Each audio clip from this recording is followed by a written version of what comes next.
ஓம் சாய்ராம். சாய் உறவுகளுக்கு அன்பு வணக்கம். அன்பு குழந்தையே, உன் எதிர்காலம் எப்படி இருக்கும் என்பதை கூறுவதற்காக உன்னை தேடி வந்து அமர்ந்து கொண்டு காத்திருக்கிறேன். குழந்தையே, வாழ்க்கை எத்தனை முறை உன்னை கஷ்டப்படுத்தினாலும் நினைவில் வைத்துக்கொள், நீ படும் கஷ்டமெல்லாம் வாழ்க்கை உன்னை ஒரு சிறந்த மனிதராக மாற்றுவதற்காகவே என்று. உன் மனதில் ஓடும் அத்தனை எண்ணங்களும் ஆசைகளும் கனவுகளும் நான் அறிவேன். எதிர்காலத்தின் வாழ்க்கை எப்படி இருக்க வேண்டும் என்ற கனவுகளை அழகாக உன் மனதில் கோட்டை கட்டி வைத்துள்ளாய். அந்த மாளிகையில் உள்ள அனைத்து உறவுகளும் எப்படி இருக்க வேண்டும் என்ற உன் எதிர்பார்ப்புகளும் அவர்கள் இன்னும் உனக்கு சொந்த உறவுகள் ஆகவில்லை.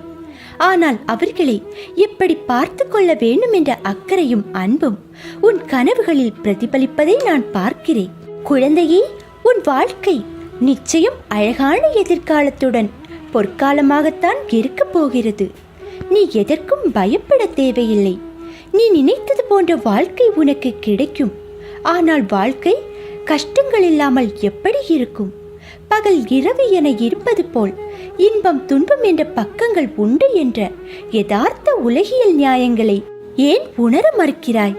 ஒன்றை பெற சில போராட்டங்களையும் கஷ்டங்களையும் நீ தாண்டி வரதான் வேண்டும். குழந்தையே, உன் வாழ்க்கையில் நிம்மதியான சந்தோஷமான சூழ்நிலைகள் அமைய சில மேடுகள் இருக்கத்தான் செய்யும். அதை தாண்டி மனம் தளராது உழைத்து அதற்கான தகுதியை நீ வளர்த்து கொண்டால் நிச்சயம் நீ வெற்றி பெற்று ஜெயிப்பாய். காகிதத்தின் பக்கங்கள் காற்றில் பறந்தால் பிடித்து விடலாம். மறுபடியும் தொடர தண்ணீரில் விழுந்தால் அதை உலர்த்தி வைத்து பயன்படுத்தி விடலாம். இதுவே நெருப்பில் விழுந்தால் என்ன ஆகும்? அதைத்தான் உனக்கு அறிவுரையாக கூறுகிறேன். நிகழ்கால வாழ்வு என்பது மிகவும் முக்கியம். எதிர்காலம் நல்லதாய் அமைய வேண்டும் என்றால் நான் கூறுவதை காதில் வாங்கிக் கொண்டு உன் புத்தியிலும் மனதிலும் அதை பதித்து அந்த இடத்தை அமர்த்திவிடு அந்த எண்ணங்களுக்கு. அதன் பிறகு உன் நிகழ்காலத்தை உணர்ந்து வாழ்வாய். நீ வாழும் காலத்தை உனதாயாக்கிக் கொண்டால் எதிர்காலம் உனக்கு பொற்காலமாக மாறும். குழந்தையே, இன்று நீ இருப்பதை விட இதற்கு முன்பு பல வேதனைகள், மனக்கசப்புகள், உறவுகளுடன் பூசல்கள், ஆசையாசையாய் வாங்கினது கைவிட்டு போனது என்ற நிம்மதியை இழந்தாய். ஏன் தினசரி வாழ்க்கை நடத்துவதற்கு நீ பட்ட கஷ்டங்கள் போதுமம்மா, இந்த வாழ்க்கை போதும் என்று அழுது புலம்பினாய். மறந்து விட்டாயா? அனைத்தையும் நான் அறிவேன். அனைத்தும் நன்மைக்கே.